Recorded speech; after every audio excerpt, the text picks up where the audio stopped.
ভাষা ভালো করুন। একদমই রত মনে আসবো। তোমার বাপের কি আছে? বাপ তুলে কথা বলবেন। আমি যাচ্ছি কি ওখানে? আপনি আমি যাচ্ছি ওখানে। কোথায় যাবেন না তো? কিন্তু একদমই যাবো না। আপনাকে মানা করেছি। তোমাকেই তো বসতে মানা হবে। করেছি। নেতাগিরি। নেতাই তো বিনা রসিদে জমা হচ্ছে, বেআইনি কাজ হচ্ছে। আমি একদম আপনি দেখবেন ভাষাটা ভালো করে বলুন। তুমি একদম ভালো ভাষা বলুন। থামেন না। এখানে এসে পাগল চলে হয়েছে। আমি কি বলেছি আপনাকে? আমি থামেন। এই তো আছি। আমার বাপের কি আছে এখানে? বাপ তুলে কথা বলছেন।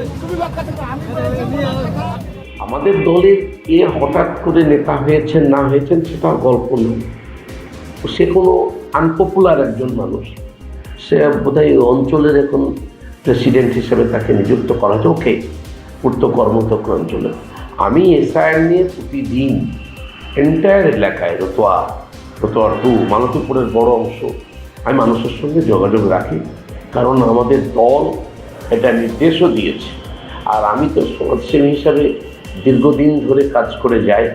মানুষরা অত্যন্ত বিপর্যস্ত, সন্ত্রস্ত, তো তাদেরকে অভয় দেওয়া, তাদেরকে প্রপার গাইডলাইনে পাঠানো যাতে সঠিকভাবে তারা রিসিভটা পায়।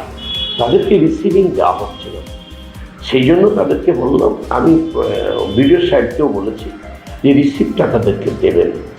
তা ওরা পাইনি, সেটা বলছিল কথা, আমি তাদের সঙ্গে একটু কথা বলছিলাম। ইন দ্য মিন টাইম তার একটু অ্যালার্জি হয়েছে হঠাৎ, বলতে বলতে কথাবার্তার মধ্যে একটু সভ্যতা থেকে সরে এসেছে, বেয়াদবি করেই বলেছে। সে আর কি বলবো।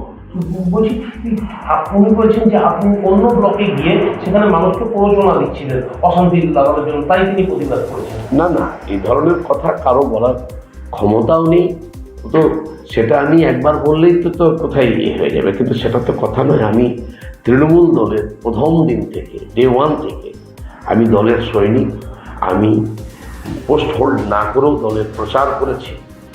এন্টায়ার এলাকার মানুষ জানে, কত কমেন্ট করছে, কত কি ভাইরাল হয়েছে দেখতেই পাচ্ছেন। আমি তো এমনি কমেন্টস কোথাও করিয়ে চুপচাপ আছি। আজকেও আমি এখন বেরিয়ে যাবো এন্টায়ার, এখনই বেরিয়ে যাবো। ওনার উদ্দেশ্যটা কি ছিল হঠাৎ আপনার সাথে বচসায় জড়িয়ে পড়া? উদ্দেশ্য কি ছিল তার সেটা কি বলবো। এই ডিস্টারবেন্স তো এখন চলছে, সেটা আর কি করা যায়। উনি বলছেন আপনি প্রার্থী হতে চাইছেন না, সেই কারণে অন্য ব্লকে আমি প্রার্থী হতে চানো না চানো সেটা পরের কথা। আমি যদি সেটাই বলে তাহলে আমি হায়েস্ট লেভেল সমস্ত দিক থেকে ডিজার্ভ করি এই মালদার মধ্যে, কিন্তু সেটা তো কথা নয়। আমি অনেককে ভালো জায়গাতে নিয়ে এসেছি দলের কাজ করতে, পেছনে থেকে বড় বড় সমস্যা মিটিয়েছি। এই যেখানে আপনি এসেছেন, এখানে 17 সালে কত রকম বড় একটা কমিউনাল সার্মনি হয়েছিল, কোনো নেতা আসতে পারেনি, আমি মিটিয়েছি। এই ধরনের মানুষগুলোর জন্য কি দলের ক্ষতি হচ্ছে? সেটা দল বিচার করবে, দল দেখবে।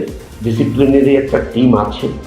এগুলো বাইরে অন্য দল একটা সুযোগ নিচ্ছে, বাজে কথা বলছে অনেক অন্যায়ের জন্য, সেগুলো তো আমি এখনই কিছু বলতে পারবো না। ব্যাপারটা হলো যে উনি হচ্ছেন রতুয়া 2 নম্বর ব্লকের পঞ্চায়েত সমিতির সভাপতি, আর আমি হচ্ছি রতুয়া 1 নম্বর ব্লকের পূর্ত কর্মাধ্যক্ষ পঞ্চায়েত সমিতির। আমরা সবাই জানি যে গোটা রাজ্য জুড়ে যে একটা মানুষকে অশান্তিতে ফেলে দেওয়া যে কুচক্রকারীরা হেনস্থ করছে এসআইআর নামে, ওটা রাজ্য জুড়ে তোলপাড় হয়ে আছে। কাগজপত্র থেকে শুরু করে মানুষের হয়রানির শেষ নেই। সেইখানে দাঁড়িয়ে রতুয়া 2 থেকে এসে রতুয়া 1-এ মানুষকে উল্টাপাল্টা বুঝিয়ে যে এত লেট কেন হচ্ছে, চলো সবাই মিলে ভিতরে ঢুকে ভাঙচুর করি। তখন আমরা যখন ওখানে মানুষ উত্তেজিত করে দিয়েছিল, অনেকটা লোক ভিতরে ঢুকে গেছে, যেখানে এমরা আছে, ওরা রয়েছেন ওখানে, এবং ওখানে মানে শান্তিভাবে ওখানে লাইন করে, ওখানে প্রশাসনরা ওখানে শান্তিভাবে কিন্তু ব্যারিকেড করে কিন্তু মানুষকে ভিতরে ঢুকে এসআইআর ওটা হিয়ারিংটা চলছে। সেইখানে গিয়ে কিন্তু উনি একটা মানে মানুষকে ভুল বুঝিয়ে বিভ্রান্ত করার চেষ্টা করেছিল। তখন আমরা ওকে বললাম যে কি আপনি রতুয়া 2-কে ছেড়ে রতুয়া 1-এ কি করতে আসছেন? আপনার জায়গাতে তো এসআইআর চলছে, সব জায়গা মানে তো বিভ্রান্তে পড়ছে। তখন উনি একটা আমাকে বাজে মন্তব্য করছিলেন, খারাপ গাল দিয়েছিলেন। ফলে আমি ওকে, যেহেতু উনি পঞ্চায়েত সমিতির সভাপতি, বারবার বলছি যে আপনি তো রতুয়া 2-এর পঞ্চায়েত সমিতির সভাপতি আছেন, আপনি ওখানে দেখুন না, এখানে তো আমরা আছি, আমাদের নেতৃত্বরা রয়েছেন, আমাদের নেতৃত্বরা আমাদেরকে নির্দেশ দিয়েছেন যে যতদিন এসআইআর চলবে, হেয়ারিং এর কাজ চলবে, তোমরা কিন্তু থাকবে। আমরা কিন্তু রীতিমতো আমাদের পার্টির গাইডলাইন্স মেনে আমরা থাকি। সেই জায়গাতে এসে এত শান্তি পরিবেশকে অশান্তি করার জন্য উনি এখানে রতটুকে ছেড়ে রতমানে আছে। দলের নেতৃত্ব তো জানিয়েছেন। না, এত বড় মানে ওই রকমের বড় ব্যাপার নাই যে কি দলের নেতৃত্বকে জানাবো, যে ওই রকমের কোনো আসেনি। আমরা ওখানে লোকাল নেতৃত্বরা ছিলেন ওখানে। আমাদের পঞ্চায়েত সমিতির ওখানে সভাপতি যিনি, তার প্রতিনিধি ছিলেন, উনি আমার সাথেই ছিলেন ওখানে। সবাই যে আমরা পঞ্চায়েত সমিতির সদস্যরা যারা রয়েছি আমরা, ওনার উদ্দেশ্যটা তো বারে বারে রতমানে আসছেন, তো মনে হয়েছে উনি নাকি শুনছি যে আগামী 26শে নির্বাচনে নাকি উনি ক্যান্ডিডেট হওয়ার একটা নতুন মুখে এরকমের একটা ব্যাপারটা আছে। আমি ঠিক মতো বলতে পারছি না, যাতে একটা ও বারে বারে আসবে কিনা রতটুকে ছেড়ে রতমান। গতকাল সামাজিক মাধ্যমে একটি ভিডিও দেখতে পাই, সেই ভিডিওতে আবার প্রমাণিত হলো তৃণমূল কংগ্রেস একটি বিশৃঙ্খল বর্বর দল, যার নেত্রী সরকারি কার্যক্রম বা জনসভায় দাঁড়িয়ে ভুলভাল কথা বলেন। তার নেতাদের কাছে কি আশা করবে? রতুয়া 1 নম্বর ব্লকের এসআইআর ক্যাম্পের চলাকালীন তার ক্যাম্পের সামনে তৃণমূল কংগ্রেসের 2 নেতা একে অপরকে বাপমা তুলে গালাগালি করছে, মারামারি করছে। এটা রতুয়া বিধানসভার 2 নম্বর ব্লক।